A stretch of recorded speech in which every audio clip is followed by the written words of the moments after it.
Namaste and greetings. I, Sania Verma, researcher at IMPRI, Impact and Policy Research Institute, Prabhav Evam Niti Anusandhan Sansthan, Nai Delhi, extend my warmest welcome to you all to IMPRI Web Policy Learning. Today, we are gathered here for the inaugural day of the EPAYF Environment Policy and Action Youth Fellowship, Cohort 2.0. IMPRI, with its steadfast dedication to environmental advocacy and youth empowerment, proudly announces the launch of the second cohort of Environment Policy and Action Youth Fellowship. This pioneering 3-month online summer school is designed to immerse the next generation of leaders in the intricate world of environmental policy and sustainable development. Inspired by the Stockholm Declaration, our fellowship is committed to reigniting your dedication to environmental stewardship and sustainable living. Through our comprehensive curriculum, you'll develop critical thinking, analytical skills, and a global perspective, all while bridging theoretical knowledge with real time applications. This program aims to empower you to critically engage with legislative frameworks, understand private sector dynamics, and foster community partnership from participatory governance and climate action to sustainable development and social inclusion. This program equips you to be an influential leader in the quest for a sustainable and just world. We welcome we welcome you to join us for an immersive journey into impactful environment, environmental policy, and action. The chair for the program is Ms. Bhargavi S Rao ji, independent researcher and educator, Environment Activist Bangalore, visiting researcher fellow, honorary IMPRI. Our expert panel for the following includes Mr. Ashish Kothari, Mr. Soumya Datta, Advocate Lara Jesani, Mr. Shishadri KS, Mr. Arjuna Seneviratne, Mr. Ranjan Pandya, Professor Shyamala Mani, Mr. P. Srinivas Vasu, Mr. Manideep Gudela, Mr. Tikendra Singh Panwar, Professor Vibhuti Patel, Mr. Bhumika Saraswati, Mr. S. V. Krishna Chaitanya, Dr. Ravi Chelam, Ms. Karishma Rao, and Mr. V. S. Prasad. The convener for the course are Dr. Mansi Bal Bhargava, Ms. Suhasini Iyer, Professor Utpal Kumar De, Dr. Simi Mehta, Dr. Arjun Kumar. Proceeding further, we welcome everyone to this transformative journey and appreciate your dedication in investing your time, energy, and commitment to gaining a profound understanding of the crucial role and intricate details of environmental policy and action. Course outline and reading resources will be shared in your email for your kind perusal. Before we start today's session, I'd like to state the housekeeping announcements. First, please join the meeting on time. There will be a Q&A session after each presentation. Share your questions on the Q&A box. The questions must not be posted as an anonymous attendee. Ensure that your questions are precise and refrain from making general comments in the questions to save time. To begin today's session, I'd like to invite our chair, Ms. Bhargavi S Rao ji, independent researcher and educator, environmental activist Bangalore, and visiting senior fellow, honorary at IMPRI, to give her opening remarks. We welcome you, ma'am, and over to you. Thank you, Sanya. Namaste and good evening to everyone. It is both an honor and a responsibility to speak before you today at the beginning of a fellowship that holds such promise. Not just for those in this Zoom room, but largely for our entire planet. I thank Dr. Arjun Kumar, Dr. Simi Mehta, and the entire IMPRI family for giving me this opportunity. Going forward, we gather here at a time of deep paradox.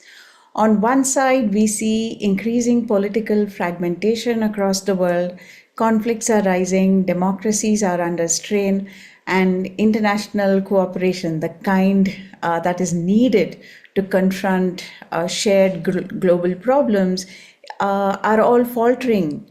And multilateral climate commitments are being tested, many rolled back or even delayed.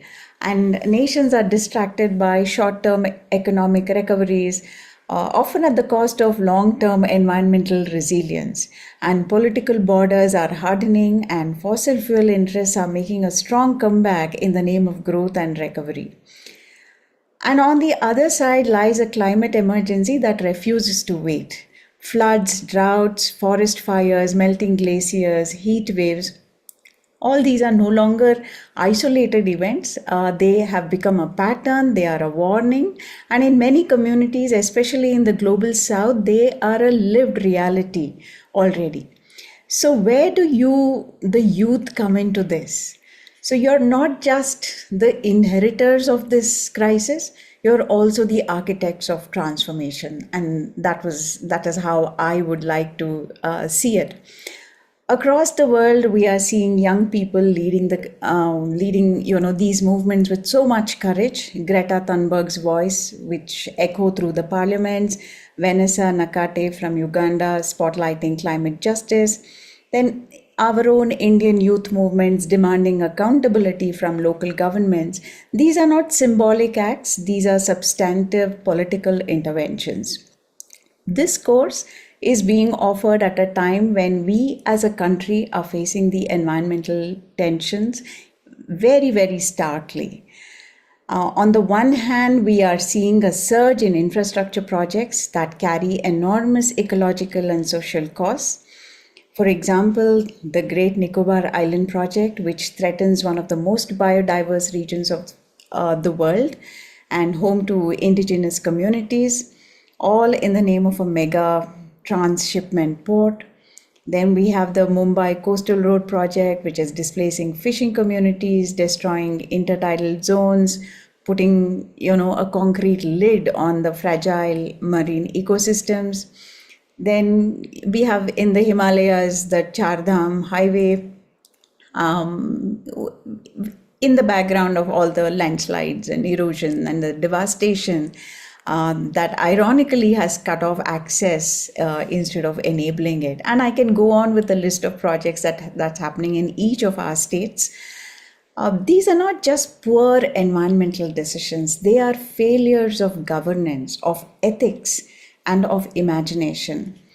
But alongside this troubling trend, uh, there is hope, because we see sparks of hope that are coming from everywhere, and I draw a lot of energy from those. And these are powerful examples of community led resilience and also youth driven environmental justice. And just to name a few, the Kudambakam village in Tamil Nadu, where decentralized governance and ecological housing have been promoted by local leadership, or even in Kutch, which is otherwise also challenged with large scale solar parks today, does have some women led pastoral craft cooperatives that are struggling to revive the local traditional water conservation and regenerate the landscapes and the many livelihoods that are happening there. Then I can also give you examples of what's happening in Meghalaya from the Khasi and the Garo communities, where they are documenting the forests and mapping sacred groves and so on. So, like I said, these are not just fringe stories, they are like the blueprints for the future. And this fellowship, I think, therefore, is your invitation to engage with both these realities that we live in, to understand how power, policy, and profit often work against people and nature. But also, on the other hand, you will learn about how knowledge, courage, and collaboration can turn things around. So, over a period of the next few weeks, you will study a lot of environmental law, as Sanya has already shared. You will understand policy frameworks, explore grassroots movements, and most importantly, you will learn to question, connect, and take action. The sessions have been very carefully curated with a lot of background support from Priyanka, Sanya, and the entire team at IMPRI. And you will be learning from some of the best speakers in the country who bring with them decades of experience and expertise. And in the coming week, You will also dive into climate governance and community action and ecological ethics. And more than that, you will explore how systems work and how they must be challenged when they don't. So this fellowship, like I said, is not just about understanding policy, but it's also about understanding what is it to negotiate better and who can negotiate better. Does everybody have the power to negotiate, and what are these spaces of contestations, and how can we all collectively shape it better? You will also learn how to question some of these dominant narratives. You will see how climate is also linked to class, caste, gender, religion, labor, land, disability, and more. Then you will also learn why it is important. All of this, why is it important? And you will also learn about what it is to co create with local communities and not speak for them. So, as we move forward, I would urge each and every one of you to bring your doubts, your questions, your own skill sets, and we need hopeful action, not just blind optimism, but very strategic and a collective resolve is what is needed. And more importantly, we need solidarity across disciplines, across communities, and across continents. In the cracks of the failing systems, the youth today are the only hope to build new ones.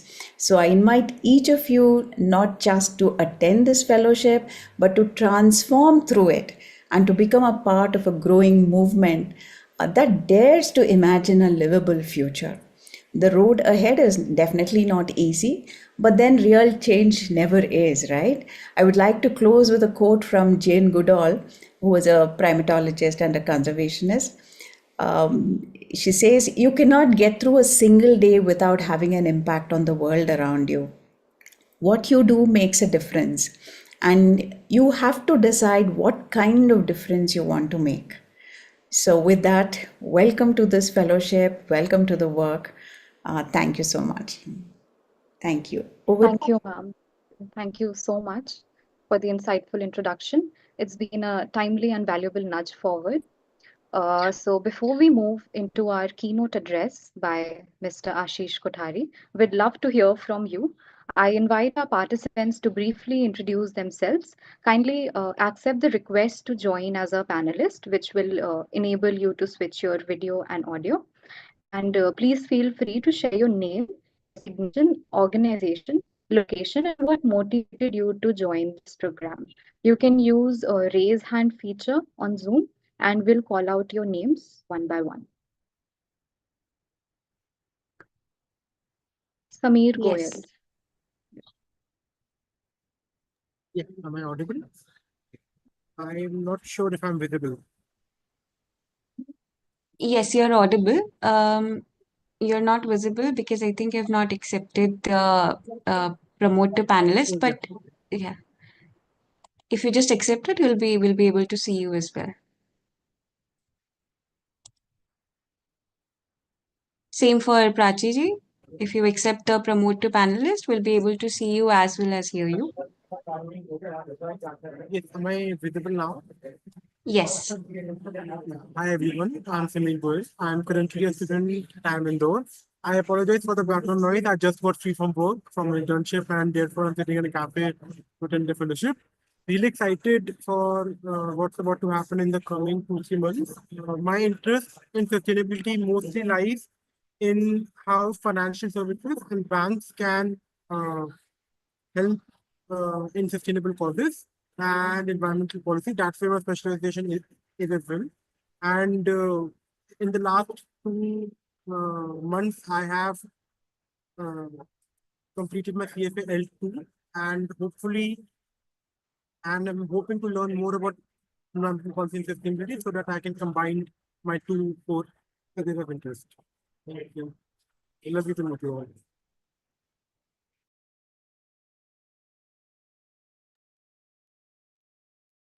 Thank you, Sameer. Who would like to go next?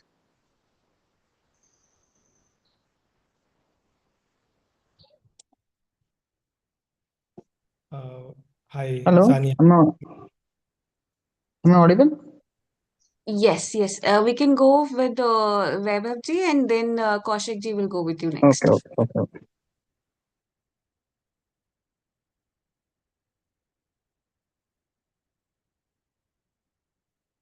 Yes, yes, Vaibhav ji, please go ahead. Yes, sorry, the electricity has down at my place. Hi, everyone. Good evening. My name is Vaibhav, and presently I'm in Madhya Pradesh, in Mandla district.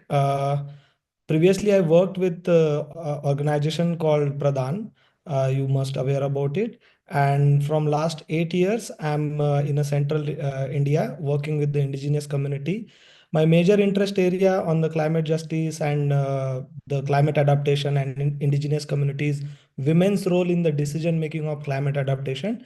Recently, I finished my MSc from University of Leeds as a Commonwealth scholar, and my motivation to join this course to build a discourse in India, whatever I experience in the UK around the climate adaptation, around the climate justice, and worked with the international agency UNFCCC, IPCC. So build this discourse at the grassroots level with support of the organization like IMPRI, with all this cohort to actually discuss the ideas how to implement this kind of adaptation plan.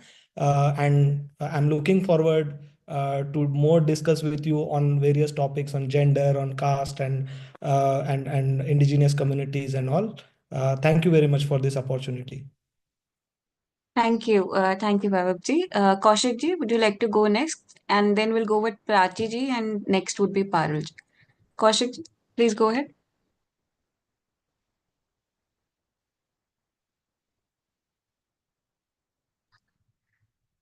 Okay, yeah, Sorry, please go ahead. yes, sir. This is Kaushik Day here. So presently, I'm working as a DGM at Grid India. So my academic background, I did my doctorate from IIT Delhi last year, mostly in the industrial growth of the country, how renewable energy can promote the industrial growth of the country. And my area of interest include recently I've been working on a journal paper titled "How the Just Transition Goal of Mines is Affecting the Overall Community at Large in terms of the socio-economic factors." So I'm working on that along with senior economists. So my main motivation for joining this program is like to have a diverse network of like-minded people who are working on the similar areas so that I can get a more informed aspect of all the sustainable practices which have been happening globally and within India. So I'd like look forward to this program in the coming days. Thank you. Thank you, Kaushik ji. Prachi ji, please go ahead.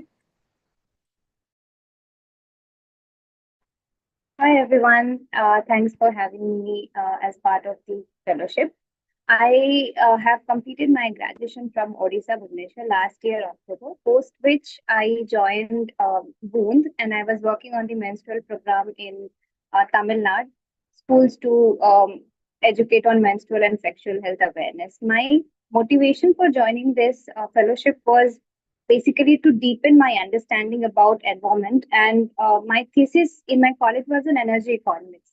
So in order to proceed further in deep about what all can I do on ground, I wanted to have some substantial knowledge on the existing climate crisis and minorities, which the fellowship would help me with. So yeah, that's my motivation to join. Looking forward to learning and happy learning to everyone. Thank you so much. Thank you, Prachi ji. Kedar ji, please go ahead. Uh, Hello, my name is Kedar. I'm based. So returning to my home right now. So just to give background, I work with Trust Talk.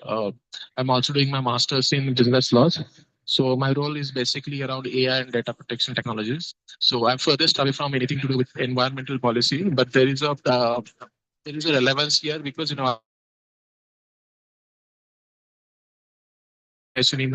Africa. So my work and project there was to create AI based library for UNFCCC and climate change terminology. So we created a library, as well as every it was an information based library. So post that I also worked with government of Kenya in order to identify and build a prediction model for water budgets, which will help the governments, government there, local government. So this is how I gained my interest, and I would like to continue working on that, especially with the focus in India. Thank you. Thank you, Kedarji. Aparna ji, please go ahead. Hello everyone, this is Aparna. I'm currently an undergraduate student in Tamil Nadu. So it is actually my research interest to work on the concepts of environmental management and then energy transition. So currently I am working on environmental education and environmental literacy in the local community to take forward environmental action better. So I'm trying to understand the behavioral studies that is associated here. That's all. Thank you, Aparna ji. Parul ji, please go ahead.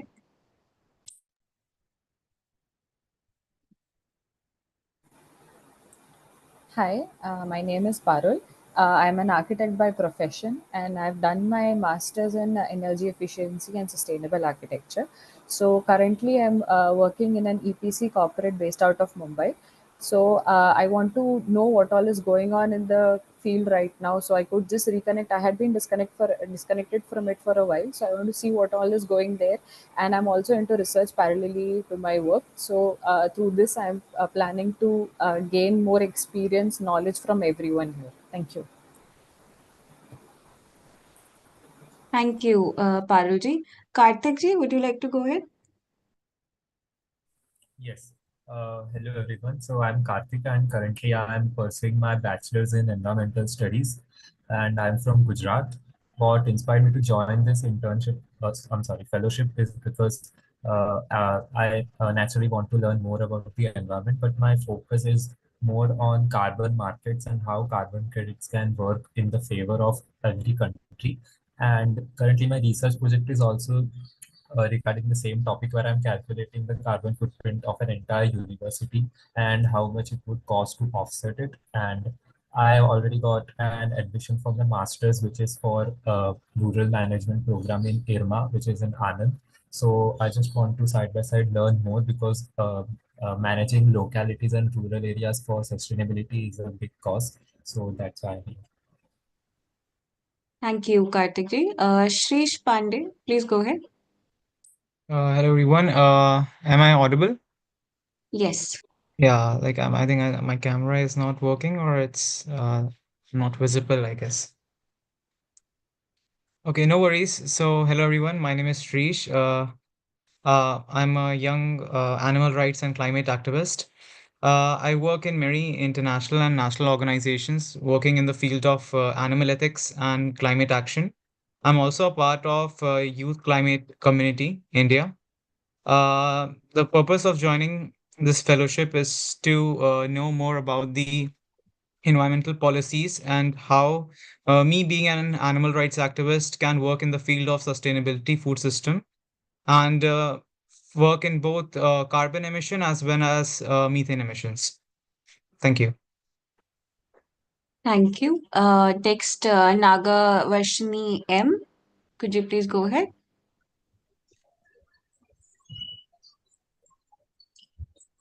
Hello, everyone. I'm Nagavarshini and I'm a recent graduate in Energy and Environmental Engineering from Tamil Nadu Agricultural University. And after my graduation, I've been preparing for the GATE exam and I'm now enrolled in master's degree program in Renewable Energy Engineering and Management at the Teddy School of Advanced Sciences.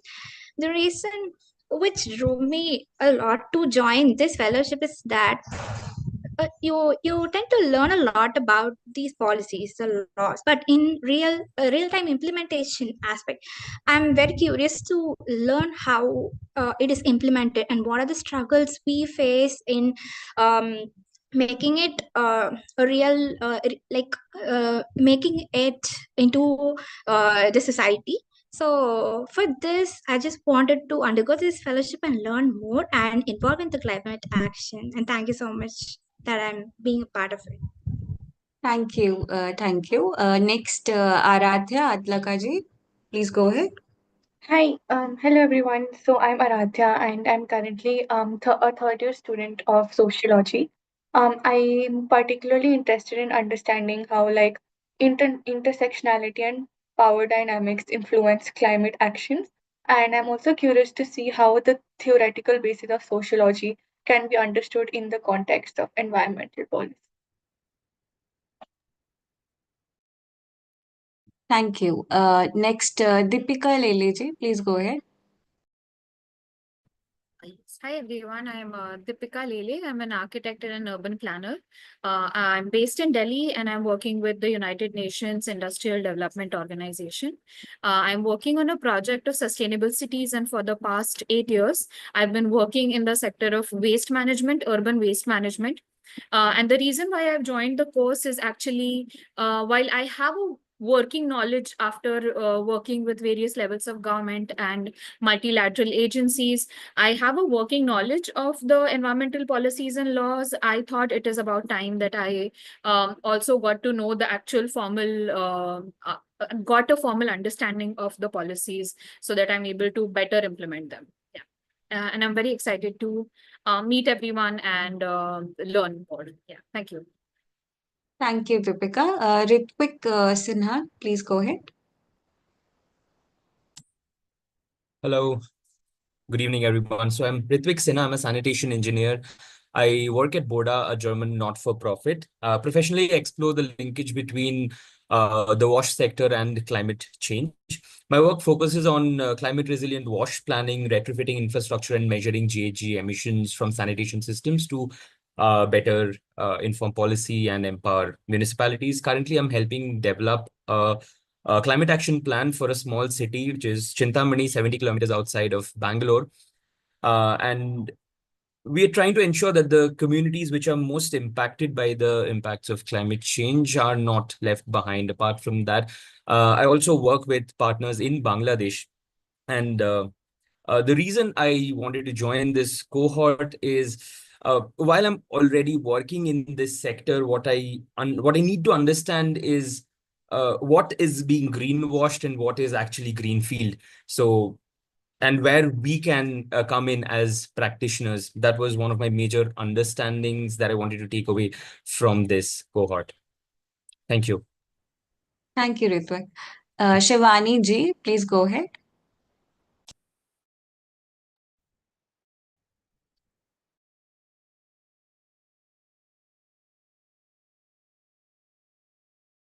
All right. Yeah, Shivani, please go ahead.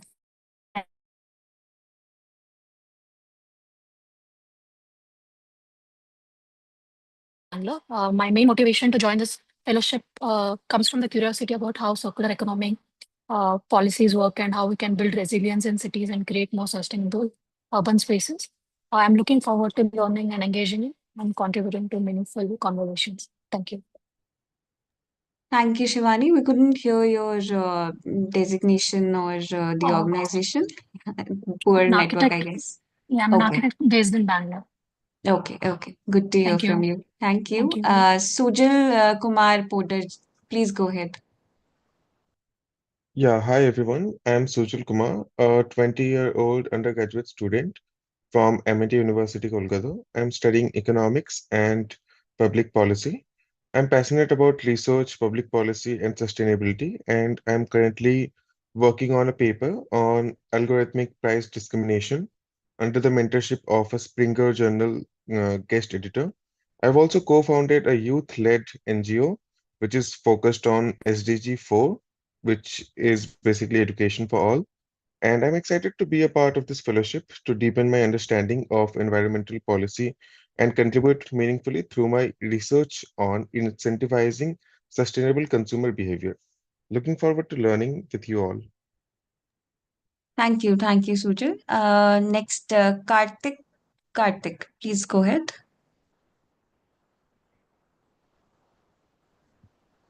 Hi everyone, my camera is not working. Okay, so my name is Karthik and I'm from Himachal Pradesh, Shimla. And I've recently completed my master's in social work and currently pursuing a postgraduate diploma in tribal studies and serving as in state president of Tribal Association in Himachal Pradesh. I belong to an shepherd community from Himachal Pradesh known as Gaddi community, the indigenous pastoral group known for its traditional herding practices. And my academic and grassroots work is deeply rooted in the environment and indigenous concerns. And my motivation to join the fellowship stems from a deep commitment to amplify indigenous voices in environment policy making, and want to learn a lot from people around here. And yeah, that's it. Thank you. All right. Thank you, Karthik. Saloni Sharma, please go ahead. Um, Good evening, everyone. I hope I'm visible. Um, okay. No, you're not visible, but you're audible. Please go ahead. Thank you. So my name is Saloni Sharma. I am from Delhi. I've completed my master's in environmental sciences, and currently I'm pursuing my second master's in sustainability science, and I'm living in Coimbatore right now. And I'm writing a research paper on eco-spiritualism's significance in pro-environmental attitude amongst spiritual seekers. Also, I do on-ground activism and capacity building work for children or youth. Uh, we are also generating funds to plant trees in various projects of agroforestry. With this fellowship, my main aim is to understand the environmental policy better and equip myself so that my on-ground work can, become better and I become equipped to give a better impact. Thank you. Thank you. Thank you, Saloni. Kanchan Jaswal, please go ahead. So very good evening, everyone. My name is Kanchan and I belong to Himachal Pradesh. But currently, I'm doing my PhD in Forest Resource Management from Kerala Agriculture University, Thrissur. So I'm very excited for this youth fellowship because I want to understand at the ground root level. I have a theoretical aspect and knowledge around it, but I want to take a deeper understanding about the policies and what actions are actually taken. And I'm very happy to connect with such network. So my research area was that can use ecotourism as a tool for biodiversity conservation and how it can empower the community. Thank you. Thank you. Animesh Sinha, please go ahead.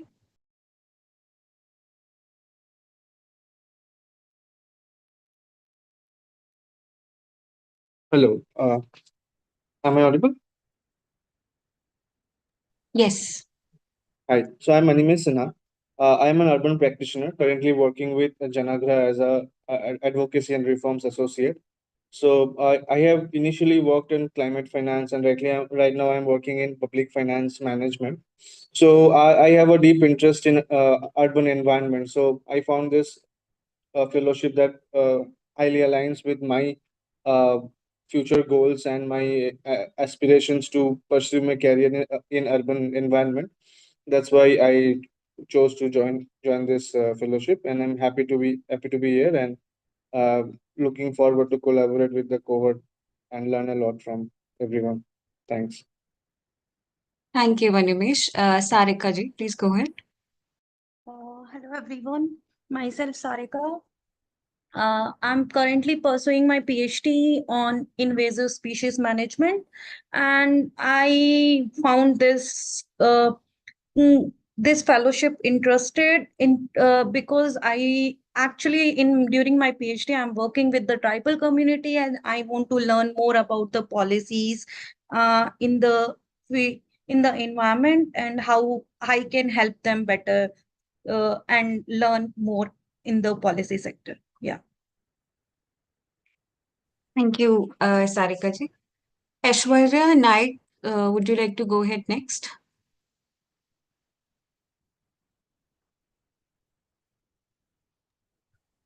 Am I audible now? Yes, yes. Okay. Hello, everyone. My name is Aishwarya Naik, a student from Pune.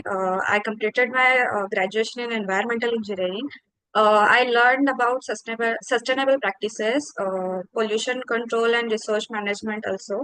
So I motivated to join IMPRI to gain expert insights and explore innovative and policy-driven solutions.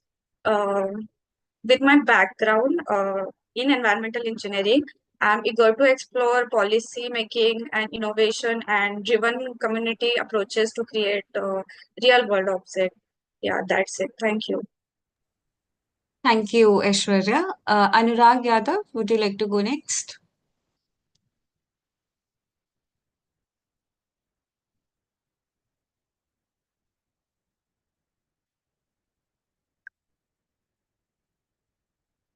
If not, then Gauri Gupta. Hi everyone.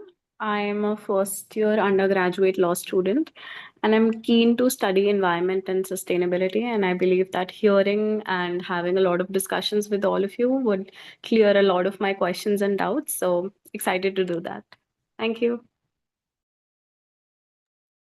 Thank you, Gauri. Kavita ji, can we go with you next? Yeah. Good evening, everyone. I'm Kavita from Gurugram, Haryana.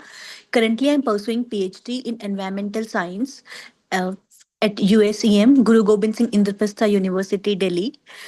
My major thrust areas include environmental communication, environmental governance, and sustainable resource management. My PhD thesis is on sustainable resource management regarding fuel wood and fodder management in two districts of South Haryana. I'm interested to join this fellowship as I know it will boost my professional competencies.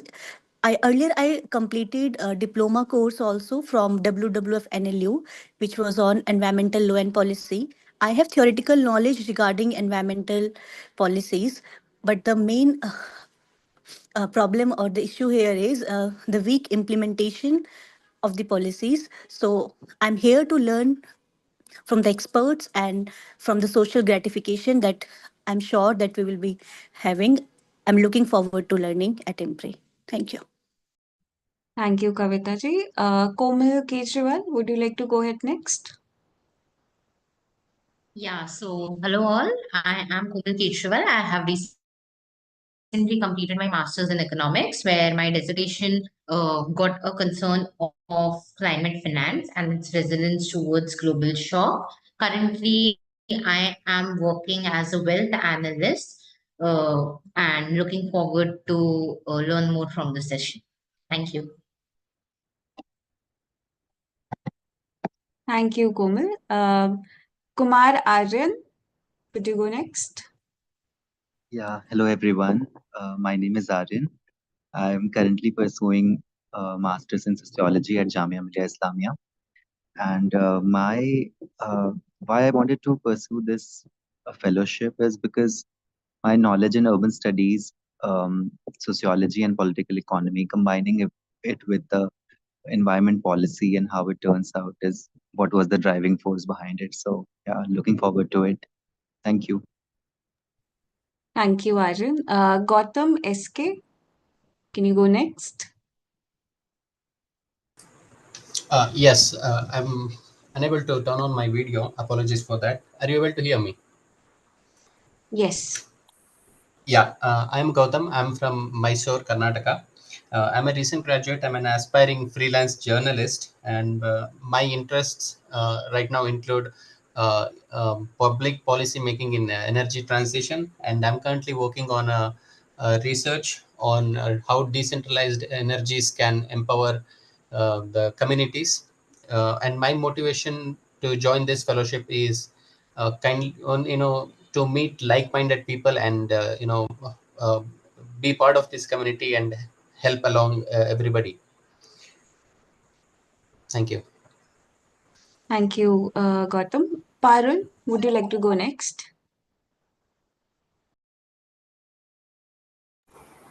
I'm already done. Okay, all right. Is anybody left? You can please raise hand. Yes, Nandini, please go ahead. Hello everyone, I'm Nandini Dagwal. I'm a fifth year bachelor student in urban design from CECCSD University in Ahmedabad. And currently I'm interning in Delhi at PDP India. And I did my DRP about water security for urban housing therapy, which really intrigued me to know more about environmental policy and air policy in general. So I think this fellowship will really help me to deepen my understanding as a upcoming researcher, which will help me to make better informed decisions as a designer. Thank you. Thank you, Nandini. Aravind Raj C, would you like to go ahead?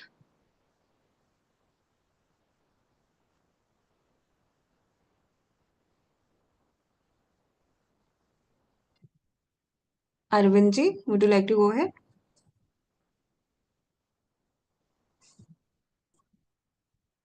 All right. If not, then Kamthan Lal Dimgel ji, if I'm not pronouncing it wrong. Yeah, please go ahead.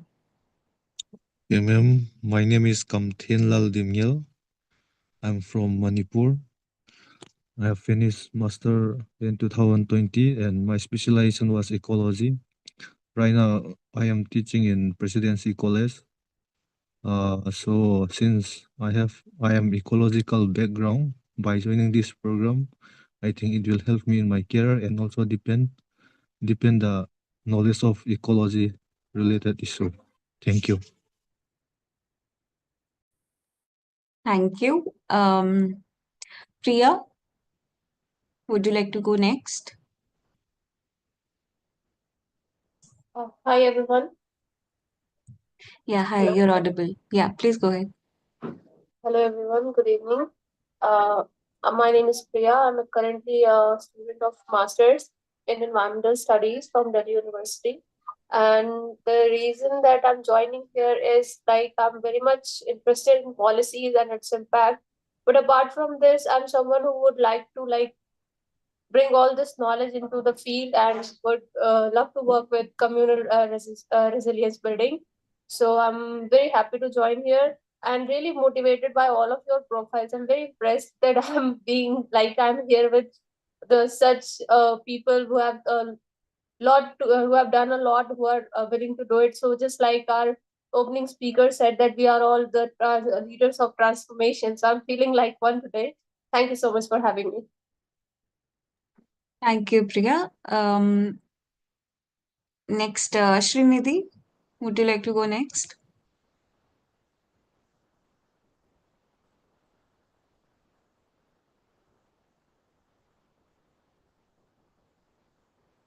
Okay, in that case, I'll give a couple of minutes. If somebody is left, please do raise your hand.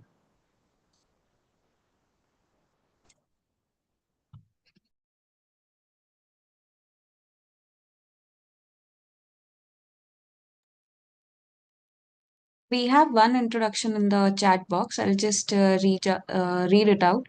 Tejal Karan, a master's student in geopolitics and international relations at Manipal. I've worked on climate policy, environmental security, and sustainable development through fellowships and research roles, including at Raisina School. And next, currently interning at the Center for Social and Economic Progress, CSEP, working on two projects related to green trade and climate diplomacy between India and China.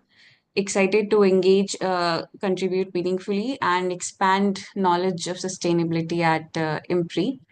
Currently traveling, and hence she's put her description in the chat box.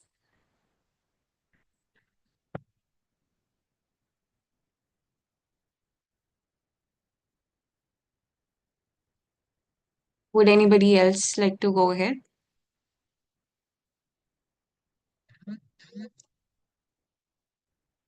All right. In that case, I would like to invite Bhargavi ma'am. Since we've had the introduction of all the participants, if you'd like to say something while Yeah. we wait for Ashish sir to join. Sure. Thank you, Priyanka. Thanks everyone for that detailed introduction. I think it was wonderful because Today, in the context of connecting people in this virtual platform, you will hardly know who is who. It was great that we introduced ourselves, gave our background, and also shared why we joined this course. It is wonderful to meet all of you and also understand that you all come from such diverse backgrounds. Many of you are working, and it is such a interdisciplinary cohort. And also, I think there'll be a lot of vertical learning, because I just understand some of you are just in college doing or finished your undergrad courses, whereas we also have people who've completed their PhDs and working. So there's so much that we can learn from each other. And so thanks again. Thanks to IMPRI for having carefully gone through all the applications and, having selected all of you for this course. Congratulations for that. Yeah. Thank you, Priyanka. Thank you, ma'am. I'm just seeing if we have missed out on anybody.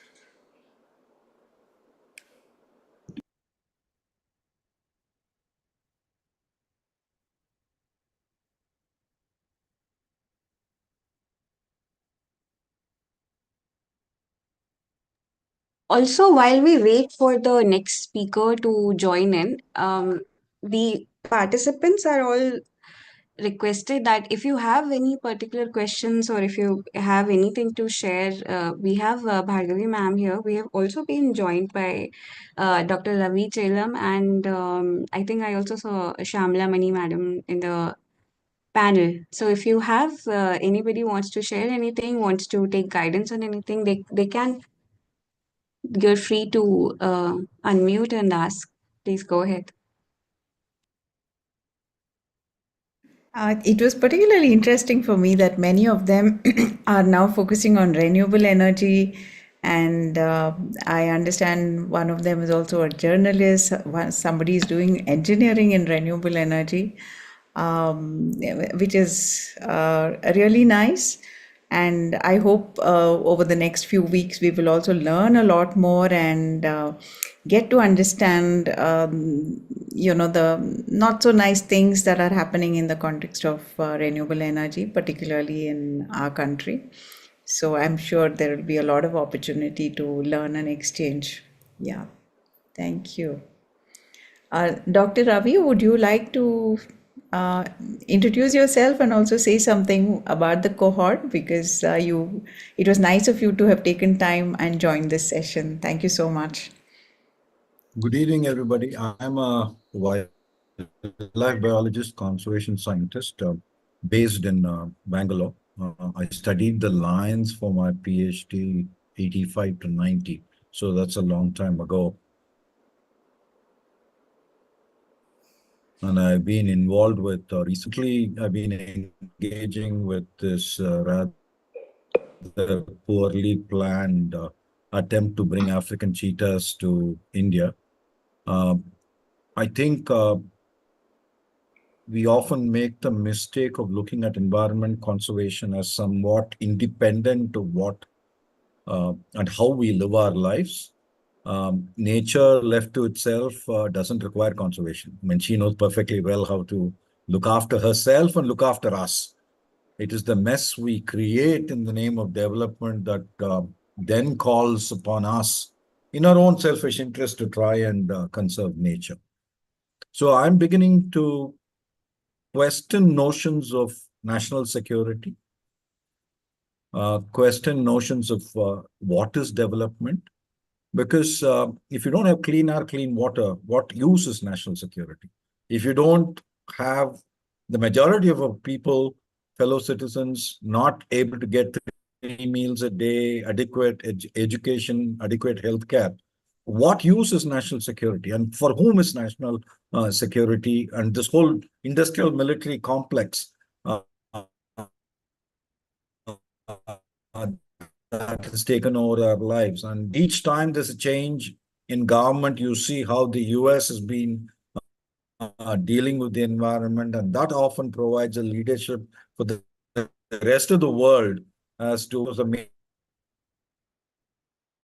major landmark step forward. But since then, it's largely been downhill. There's really been no sincere attempt by most countries to stick to their pledges.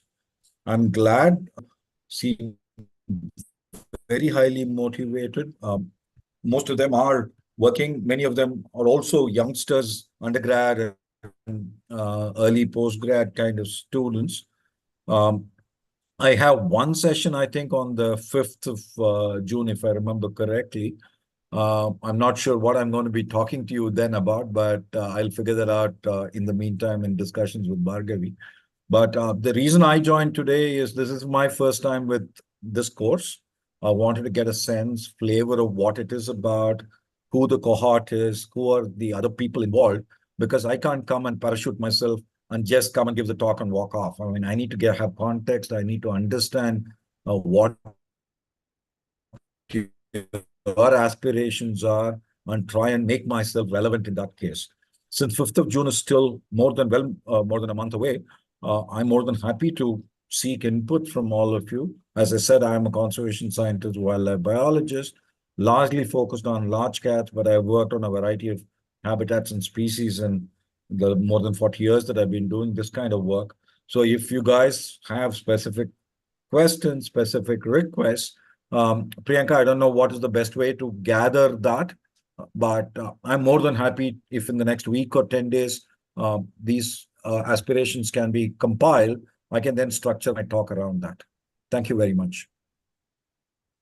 Thank you. Thank you so much. Yeah, so I think that's a great opportunity to, think, maybe also read up a little bit, because Dr. Ravi Chalam has written regularly on this cheetah issue. And because I've been following those articles, I thought he would be the right person to speak to us in this course as well.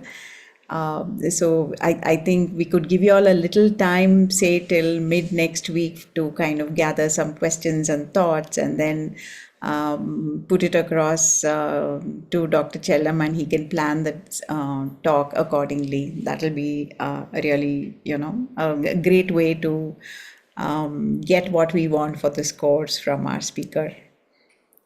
Thank you. Yes, ma'am, definitely. In the meantime, I would also like to present our guidelines document, which contains all the program time structure of all the sessions with the session names and times, as well as the various components of the fellowship. Just give me 1 second.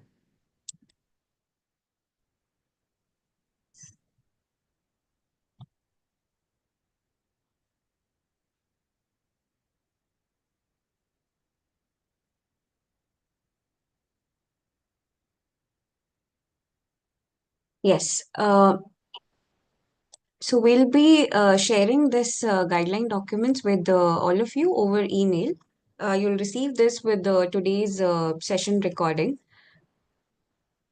Initially, on the initial pages, it contains the description of the fellowship, what it is about, and these are our previous event outcome reports, which is a detailed summarization or a detailed collection of all the sessions that took place in our previous cohort.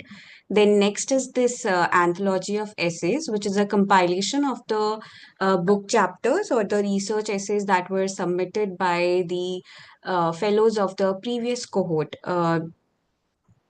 Yes, these are some basic information. Then we have a creative project component in our fellowship. As part of the fellowship, you are required to submit at the ultimately you are required to submit the book chapter, which will come out as the anthology of essays. The process for that starts with the abstract submission. So there are various deadlines that we have collected for that. And at the very last of this fellowship, that means the second last or the last sessions are dedicated for a presentation. The mode of that presentation is your choice. You can pick, like we've said, you can do a songs performance, you can do poetry, paintings, short films, documentaries, photo essays. However way you want to present your research is more than welcome. We just request that it should be a little limited to about 3 to 4 minutes so everybody can get to present it. This is all clearly listed in the program time structure, is available on the event page also, and it is also mentioned over here. Next, we'll go through, there are some brief guidelines on what the abstract length should be. It is about 250 to 300 words. This is just your concept note. So initially, I think by the end of next session, we'll ask you to submit a short abstract and your title that you've chosen to work on during this fellowship. It will then be reviewed. It can also be, if time permits, we'll discuss it online during the session. If time does not permit, then we'll do this conversation via email, and you'll receive some feedback on it once Bhargavi ma'am has reviewed your abstracts. Next, I'll just quickly show that there are some, I just wanted to show this timeline structure. So it's for topic selection, then your abstract submission comes in. There's a small component of blog article. Last is your presentation, and then the research essay, which is your book chapter draft and its review process, and then the final publication. These are some of the deadlines which will be reminded to you via email and a WhatsApp group, which is also mentioned at the end of this guidelines document. So I just wanted to quickly show this. Yes, I think we've been joined by Sir. Yeah. Thank you. Thank you, Ravi sir. Thank you, Bhargavi ma'am and Priyanka ma'am. So this brings us to the end of participant introductions, and a very warm welcome to each one of you. Now, moving ahead, it is my privilege to invite Mr. Ashish Kothari ji, founder member of Kalpavriksha Pune, to deliver the keynote address. A very warm welcome to you, sir. The floor is yours. Hi, thank you. Hello. Sorry.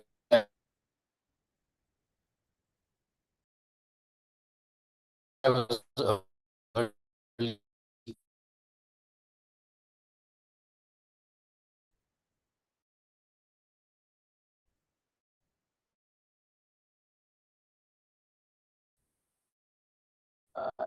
I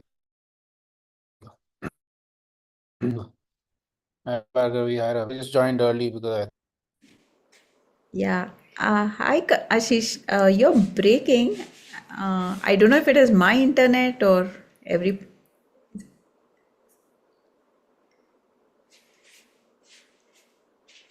Unable to hear Ashish. Hold on, I'm just rechecking. Okay. Yeah, you can hear you now. It's much better.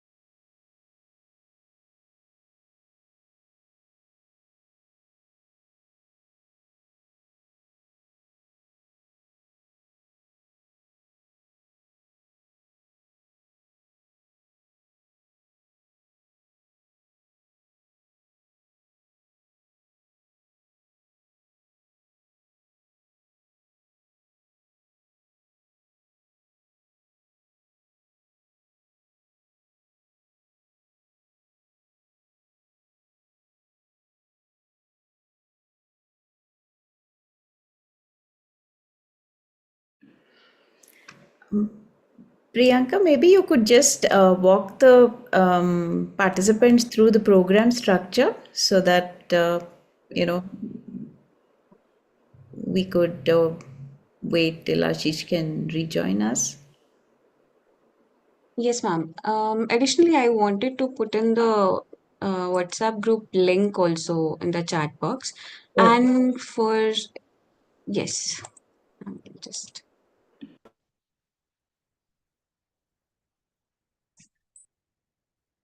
Yes, so I've put in the link to join the WhatsApp group. You can join in. We'll be add if anybody is left out, we'll add also. But in the meanwhile, you can start joining on your own. We'll be sharing some all of the program related details there as well in a timely fashion.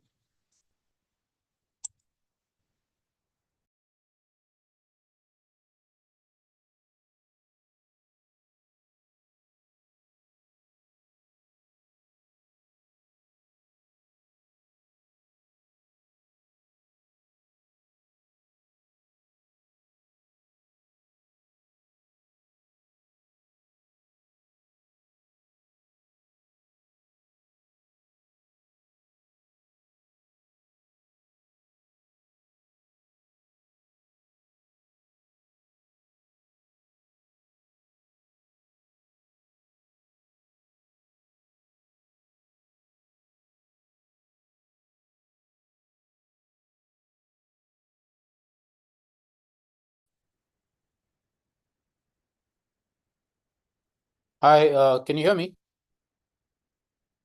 Yes, sir. Yes, Yeah. sir. Hi, so sorry, I'm actually traveling in Himachal and I don't have great connection here. I think I can share myself. It might be easier, so let me just try that. Are we already starting? I thought I was early. No, I think they're waiting for you to start, Ashish. Okay. Hi, Ravi. Can you see the slides? Yeah, we can. Yes, sir. Yeah. Full screen? Yeah. Okay. Yes, Hello, but not in everybody. presentation mode. Not yet. No? Yeah. It's not full screen? It is full screen. So what do you mean not in presentation? Okay. Are the slides moving? Yeah, they are. Moving, yes. Okay. All right. Yeah. Well, thanks, IMPRI, for this opportunity. I'm sorry, it's slightly disruptive because I'm traveling up in Himachal Pradesh.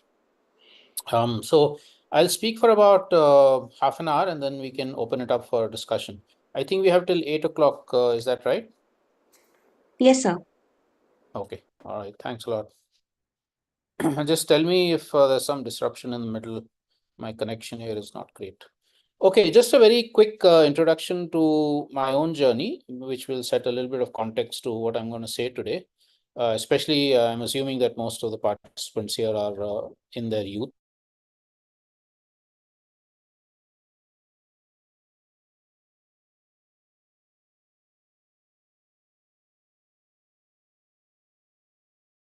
Bird watching in the Delhi Ridge Forest, which is one of the largest urban forests of the world.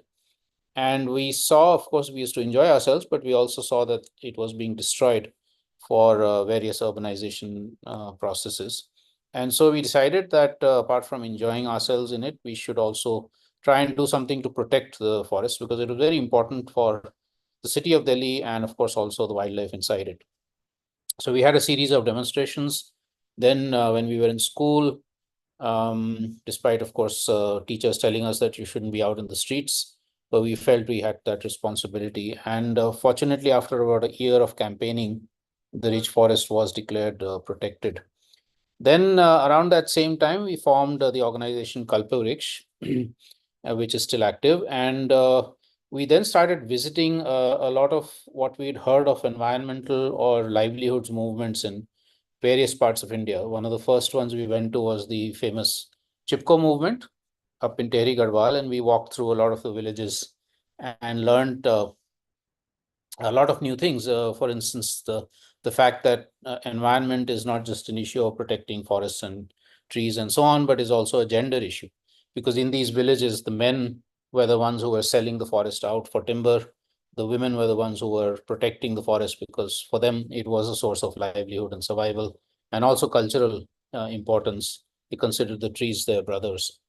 Then 1983, we are still in college. We did a long walk, 50 days walk along the Narmada River in central India, because we had heard that there was a series of dams coming up, proposed at that point in time. And we wanted to see for ourselves what could be the possible impacts of these development projects, right? Then in 84, as a result of that walk and a lot of other sort of on-field observations that we did, we brought out a report which was called Narmada Valley Development Project. Is it development or destruction? And so if you look at these first few years of the engagement that we had as students, as young people moving around in India and looking at and getting involved with movements, trying to understand what's happening on the ground, for us, that was a very steep learning curve, beginning to understand that environment is not just ecology and wildlife. It's, of course, that's very crucial, but it's also a social, economic, political, cultural issue. And one has to look at things much more holistically. From that time onwards, actually, we've been asking this question, what really is development? Is it what is being promoted by the government and economists and corporations, or is it something else? And we also are asking questions about what is conservation. Is it just governments trying to protect tigers and elephants and so on? Or is it much more also about people being involved through their own agency, their own institutions, their own knowledge for conserving natural ecosystems and wildlife habitats? So that's been a sort of a core part of a lot of work that we've done as part of Kalpavrikshan in network with a lot of other organizations, including the ones that, for instance, Ravi Chellam and others belong to, and Bhargavi belong to. So let me get into this presentation now. The first part of the presentation I'll do very, very quickly, which is looking at the crises today. And I'm going to do it quickly because any of us who happens to make the mistake of listening to the news or opening the newspaper will know that we're in serious crisis of all kinds. And I'm sure through this course, you'll be learning much more. So I'll do that very quickly, just in a couple of minutes, to these multiple crises, and then especially looking at alternatives and solutions. And the third part, we'll look at what are the sorts of alternative frameworks emerging from these grounded grassroots initiatives and responses, right? Now, India's story, one part of the story, of course, is very high rates of economic growth. It's now considering itself to be the third or the fourth largest economy in the world, and so on. So if we look at a lot of normal indicators of development, we seem to be doing reasonably well. But we know that this growth, second highest growth on average in the world after China, has also come at the cost of nature, as you see in this advertisement, and at the cost of communities who are dependent on nature. We're talking about something like 60 million people who have been uprooted, physically displaced from their homes and thrown out for so-called development, right? We're also seeing that this is a process globally, not just in India, but globally, that is inherently unsustainable. You cannot have continuous growth on a finite planet. And that is being seen through things like climate crises, biodiversity crises, and crossing what are called the planetary limits. Almost all of the planetary limits within which human activity should be restricted are actually crossed already. The impacts of this are clear for hundreds of millions of people already, especially with things like climate and biodiversity. But also there's a connection between this and inequality, and this is very important for us to understand. So if you look at India, through the same process of development, we've actually become a much more unequal society, which is, as you can see here, 1% owning 70% of the wealth. And that's actually that gap between the rich and the poor is only increasing. And it's the rich who put the largest amount of pressure on nature and natural resources, whereas the poor have to then make do with lesser and lesser and lesser. And finally, and this is also very important, there's a connection between this model of development, which is pushed at all costs. So when people protest, when they resist, when they ask questions, in uncomfortable questions of the government, instead of engaging in dialogue, cracks down on dissent. And this is increasingly so, especially in the last 10 years, but even before that. And people like us start getting called not just anti-development, but also anti-national, seditionist, terrorist, and so on. So this is the overall sort of context in which I'm going to talk about alternatives over the next few minutes. And these are multiple crises which all of us face at one point or the other. The poor are the most affected. Women amongst the poor are the most affected. Children are the most affected.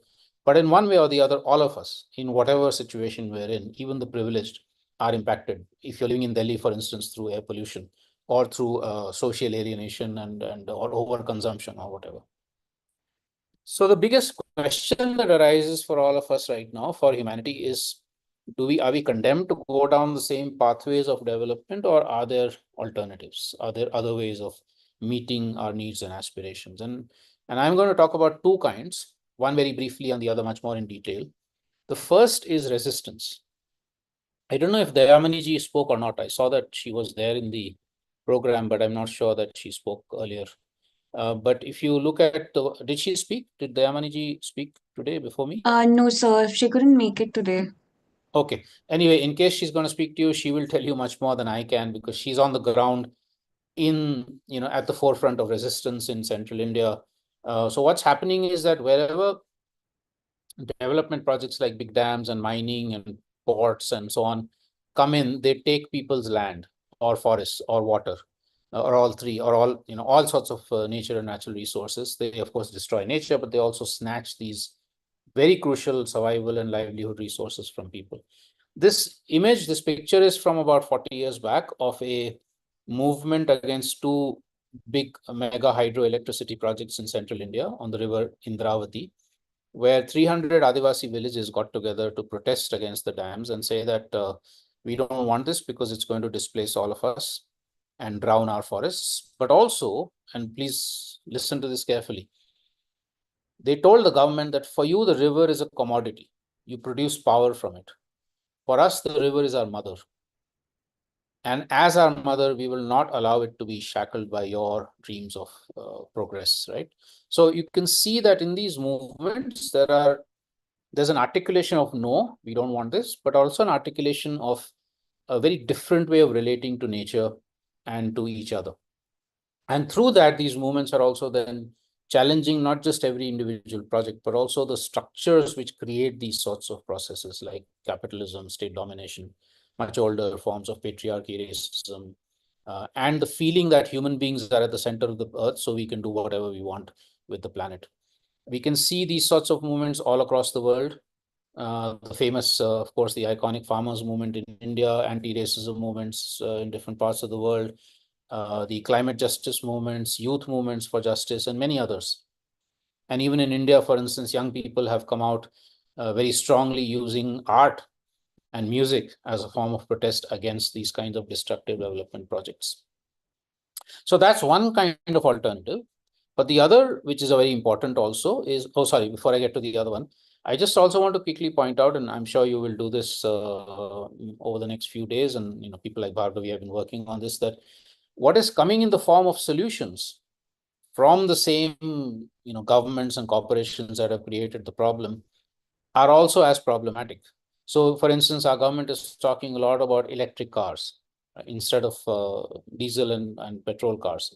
It sounds good, but actually, if you look at it, it's as problematic, if not more so, because electric cars also need mining of lithium. You can see the image there from, I think, Chile in Latin America. And they take as much space on the roads. They are only affordable by the rich. Batteries, we don't know what to do with them, etc. So instead of that, we have to think of much more fundamental alternatives, and that's what I'm going to point to. But you get an image, you get a glimpse of that in the right-hand side image, where you see that the same number of people that would require about 40, 50 cars to transport can be transported by one bus. Now that's thinking much more fundamentally of what a solution is, not simply from petrol to electricity. And if you look at mega solar projects and all, Bhargavi, I'm sure we'll talk about that, and the kind of land displacement and dispossession that is happening in the name of the climate solutions. So that's, and then if you look at India's budgets over the last few years, the so-called self-reliance budget, so Atmanirbhar Bharat budget, what is very ironical is that in the name of self-reliance, coal mining is actually still increasing in central India and displacing communities who actually are self-reliant, Adivasi communities who don't need anything from the outside economy. They rely on their land and forests. They're being displaced in the name of this so-called self-reliance. So there's a lot of double speak, a lot of hypocrisy in what our governments and corporations say are solutions. Okay, so then let's look at the second part of the alternatives, which is constructive solutions to meet people's needs and aspirations. We can't only say no to so-called development projects. We also have to say, okay, how do people get their food, water, energy?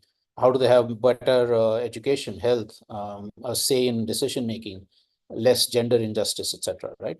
So we have been documenting hundreds of examples across India and also with other organizations across the world to look at how people are evolving solutions from the ground. So mostly community-based, but also, of course, sometimes NGOs are involved, sometimes sensitive governments are also involved in that.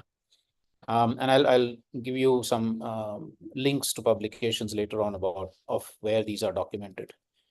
Let me take the next 5-6 minutes to look at a few of these examples, just to give you a flavor of what's happening on the ground. So because and also to be able to convince you that this is not just up in the air abstract, but actually happening on the ground.